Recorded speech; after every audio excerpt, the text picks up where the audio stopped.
Course, ഒരു വർഷത്തെ ഈ കോഴ്സ് ഫാർമസി ഡിപ്ലോമ, ഈ ബിവോക്ക് എന്നുള്ള വ്യാജേന ഈ ബിവോക്ക് എന്ന സംഗതി ഉണ്ട്. അത് ബിവോക്കിൽ വരുന്നത് എന്താ വെച്ചാൽ ഡിഗ്രി കോഴ്സുകളാണ്. അപ്പോൾ അതിന്റെ പേരിൽ ഈ അസിസ്റ്റന്റ് ഫാർമസിസ്റ്റ് വ്യാജേന കെട്ടിപ്പടുത്തിട്ട് ഒരു കൊല്ലത്തിൽ 25,000 40,000 ഫീസ് വാങ്ങിയിട്ട് ഈ 2 വർഷത്തിന്റെ കുട്ടീന്റെ ഭാവിയും കളിയാണ്.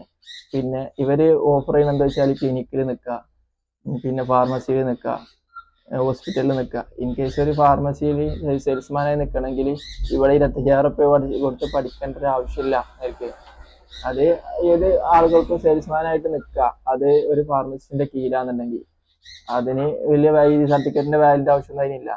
ഈ പേര് വ്യാജേന പറഞ്ഞിട്ട് അവരാക്കി കൊടുക്കുന്ന രീതിയിൽ ഈ കോഴ്സ് കഴിഞ്ഞിട്ട് 5 മാസം 6 മാസം വെറുതെ ഒരു ക്യാഷ് ഇല്ലാതെ ഒരു ക്ലിനിക്കിൽ പോയിട്ട് നിൽക്കുന്ന ഒരു ടെൻഡൻസിക്ക് ഇന്നത്തെ സമൂഹം മാറി. അപ്പോൾ ഇവര് ഇപ്പൊ പല ക്ലിനിക്കുകളും ഹോസ്പിറ്റലുകളും എല്ലായിടത്തും ഉണ്ട്. അപ്പോൾ അതിലൊക്കെ ഇവർക്ക് ക്യാഷ് കൊടുക്കാതെ ആളെ കിട്ടുകയാണ് 6 മാസം. പിന്നെ 6 മാസം കഴിഞ്ഞിട്ട് അടുത്ത ആൾ വരും. ഈ 6 മാസം കഴിഞ്ഞ് കഴിഞ്ഞാൽ ഇതിന് ഇവർക്ക് പണിയില്ല. അപ്പോൾ പിന്നെ ഈ കോർപ്പറേറ്റ് ഈ പ്രൈവറ്റ് സ്ഥാപനങ്ങളും കുറഞ്ഞ ക്യാഷുകൾ നിർത്തുകയാണ്.